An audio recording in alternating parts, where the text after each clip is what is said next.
उनका परम कर्तव्य यही है कि जिस कर्म के द्वारा परम धर्म की प्राप्ति हो, परो धर्म,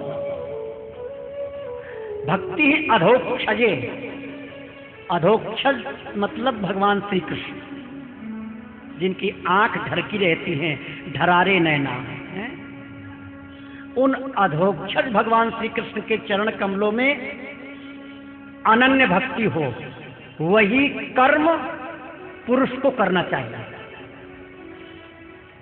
क्या करना चाहिए? ये करना चाहिए। अहय, और भक्ति भी कैसी हो? अहेतुक्य प्रतिहता,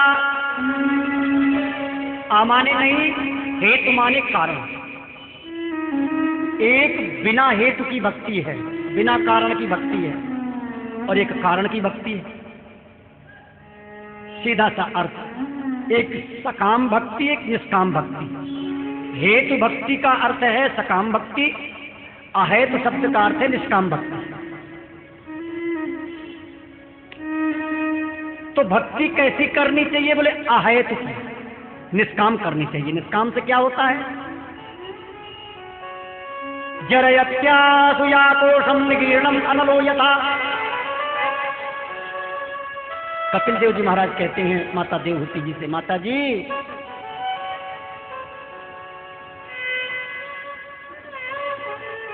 सिद्धेर गरीयते, ये भक्ति अहेत की जो भक्ति है वो श्रेष्ठ सिद्धि प्रदान करती है। वो सारे मलों को जला करके दिव्य आनंद की स्फूर्ति हृदयाकाश में कर देती है वो भक्ति, अहेत की भक्ति। निष्काम भक्ति का लक्षण है श्यामा श्याम को प्रकट कर देना, ये निष्काम भक्ति का प्रभाव है। इसलिए निष्काम भक्ति करना।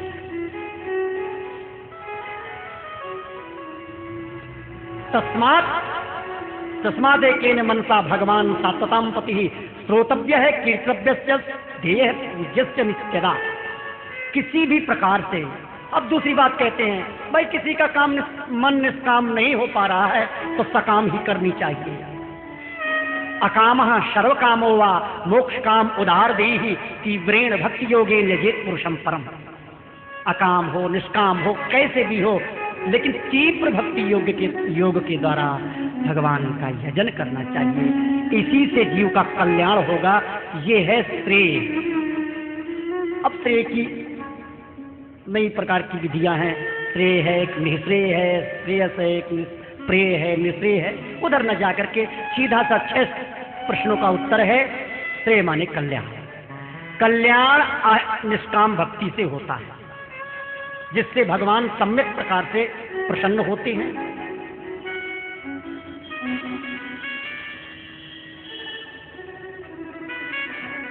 किम श्रेय है, कह शास्त्र सार है। शास्त्र का सार क्या है? दूसरा प्रश्न। शास्त्र का सार भी यही है, कैसे भी भगवान के चरणों में मन लग जाए, यही शास्त्र का सार है। भगवान के अवतार लेने का प्रयोजन भी यही है। क्या प्रयोजन है? तीसरा प्रश्न। क्योंकि जब भक्त भक्ति करते हैं तो भक्तों को कष्ट मिलता है, भक्तों को कष्ट समाप्त करके अभक्तों को दंड देते हैं, भक्ति और धर्म की प्रतिष्ठा करते हैं, इसीलिए भगवान का अवतार होता है। किम कर्म, और प्रकट होकर के बहुत सी लीला करते हैं, जैसे महाराज राम लीला है, कृष्ण लीला है, नरसिंह लीला है, आदि आदि लीलाएं हैं। के अवतारास्ते, कितने अवतार हैं? सूत जी कहते हैं अवतारा असंख्येया। अरे भाई, अवतार शब्द का अर्थ क्या है? हम तीसरी मंजिल पर बैठे हैं, वहां से उतर कर नीचे पंडाल में आकर कथा श्रवण कर रहे हैं। उतरना, अवतार शब्द का अर्थ सीधा सा उतरना। वहां से उतर कर नीचे आ गए बस। तो अवतार कितने हैं? बोले असंख्य। आप घर में रहते हो, दिन में 100 बार यदि सीढ़ी से ऊपर की मंजिल से नीचे उतर के आओगे तो 100 अवतार होगे कि नहीं होगे? सीधी सी बात। तो अवतारा असंख्या। भगवत सिंह जी महाराज ने बड़ी अच्छी बात कही है। अवतारी भरता सुप्रभु नित्य बिहारी एक भक्त भाव पूरन करे धरि अवतार अनेक, धरि अवतार अनेक। घाट गंगा के जैसे, भाई गंगा जी का घाट तो एक ही है। अब हिमालय से लेकर समुद्र पर्यंत कितने घाट बन जाते हैं। अपने अपने घाट वाले डंडा लेकर खड़े हो जाएं लड़ने के लिए, कि ना समझिए कि नहीं।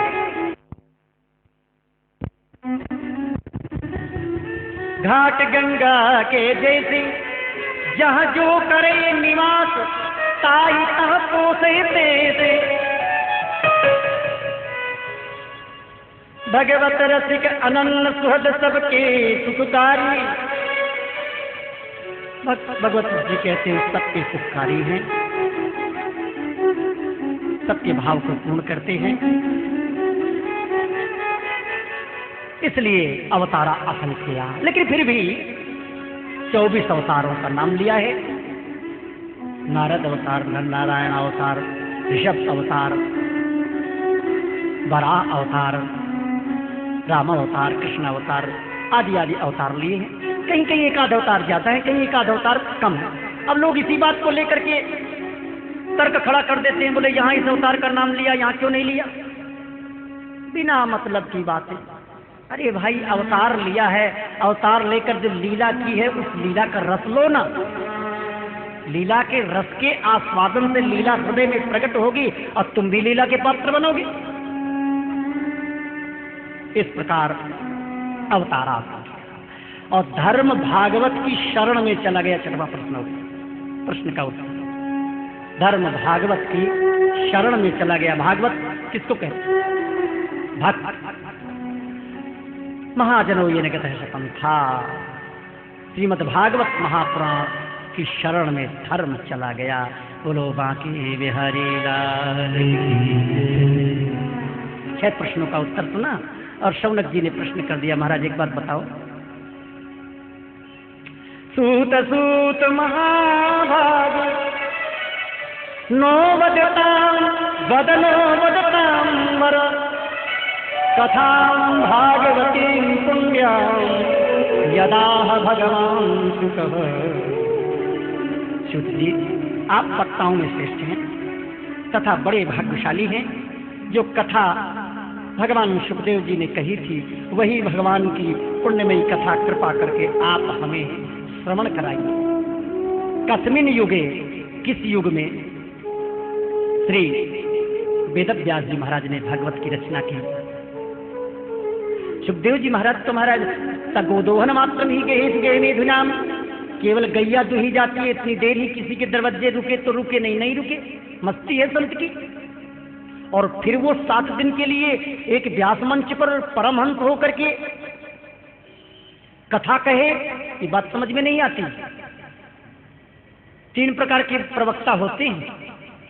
एक तो घर के भीतर होता है, दीपक, जैसे दीपक से आप समझें, एक दीपक घर के भीतर जलता है, एक दीपक देहरी पर जलता है, एक दीपक घर के बाहर जलता है। एक प्रवक्ता वो है जो अंतर्गत है, श्लोक बोले, अर्थ किया और एकदम मन भीतर चला गया, स्वरूपानंद की मस्ती लेने लगे, कथा भूल गए कहाँ कह रहे थे। ऐसे में गिनती है श्री सुखदेव जी महाराज। अब ऐसे कथा कैसे कहेंगे? अवध दास जी बाबा से कहा गया आप कथा कहिए भागवत की। बड़े प्रकांड विद्वान महाराज अयोध्या के रामानंदी संत, श्याम कुटी पर भागवत की कथा संतों ने जबरदस्ती बैठा दी। श्री कृष्ण विरह का प्रसंग आते ही बाबा तो व्यास गद्दी पर लुढ़क गए, 3 दिन पड़े रहे। ये अंतरंग भक्त हैं, ये कैसे कथा कहेंगे? यही प्रश्न किया इन्होंने शौनक जी ने। महाराज ऐसे परमहंस कथा कैसे करने को बैठ गए? समय का भान नहीं है, कह रहे तो कही नहीं। एक प्रवक्ता वो है जो देहरी पर बैठता है, आधा ब्रह्मानंद का सुख लेता है, आधा संसार का सुख लेता है। ठाकुर जी की कथा का भी रस है, थोड़ा थोड़ा अनुभव भी है, और संसार के कल्याण के लिए कथा भी कहता है। इस प्रकार के प्रवक्ता की कथा में रस होता है। लेकिन इस प्रकार की कथा कहने वाले को संसारी व्यक्ति पसंद कम कर पाते हैं।